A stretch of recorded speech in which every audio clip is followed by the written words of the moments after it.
नहीं बताओ आज। तो हम भी अपने मन की बात करते हैं, तो हम तो अच्छा, मंशा है आपकी? हमारे मन की ये मंशा है कि भारतीय जनता पार्टी कम से कम 2 सीटों पर जीतनी चाहिए। पहले पे कौन?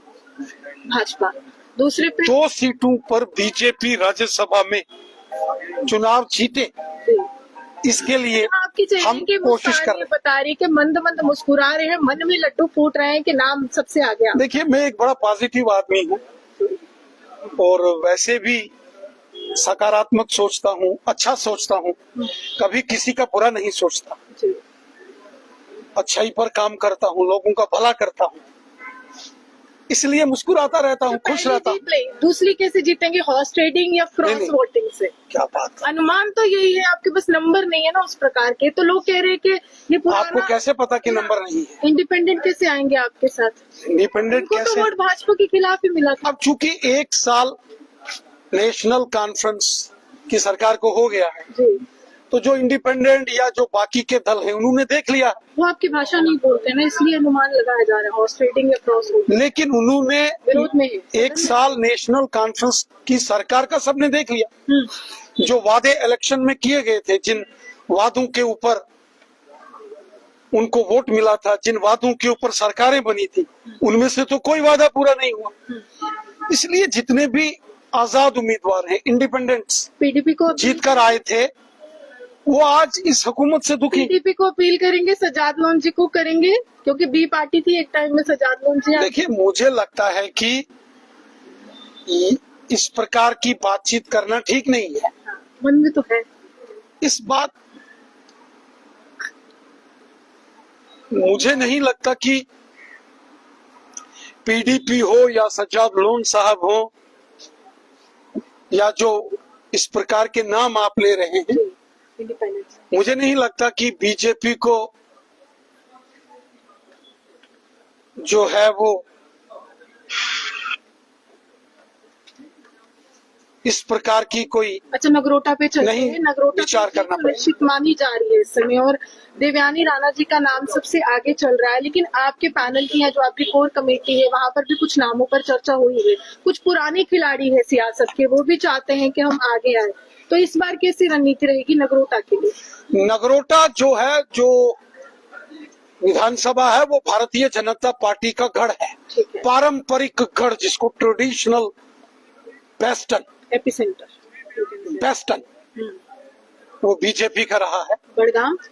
और मुझे लगता है कि जितनी बड़ी जीत 2024 में हुई थी, इससे भी बड़ी जीत होगी 2025 के बाई इलेक्शन में नगरोटा से होगी।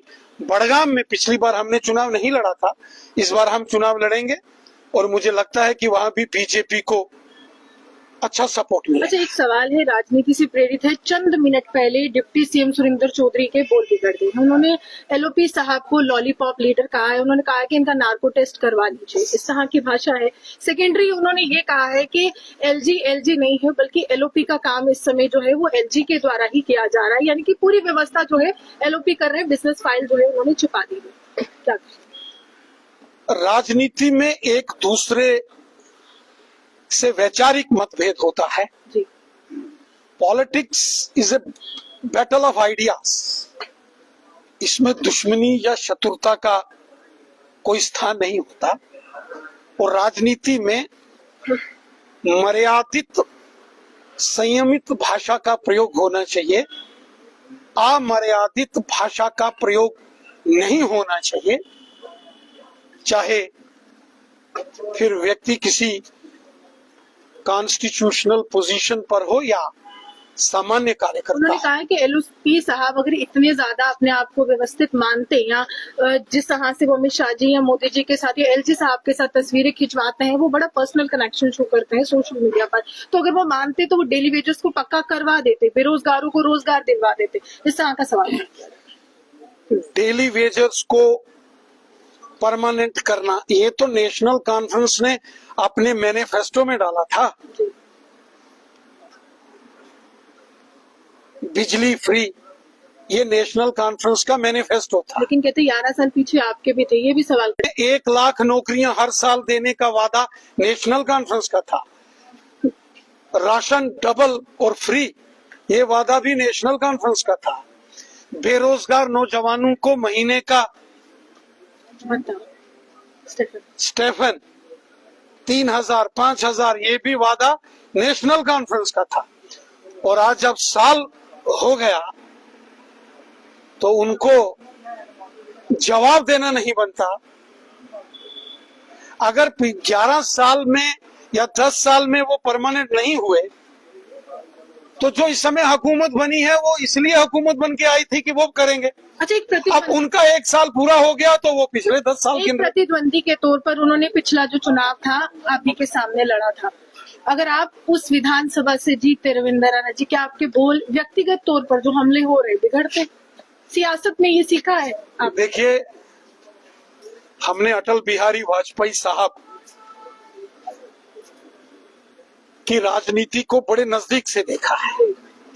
मैं कई बार जब छोटा था, कॉलेज पढ़ता था, अटल बिहारी वाजपेयी साहब की स्पीच सुनने पार्लियामेंट की गैलरी में जाता था। ठीक है, प्रेरणा है आपके लिए।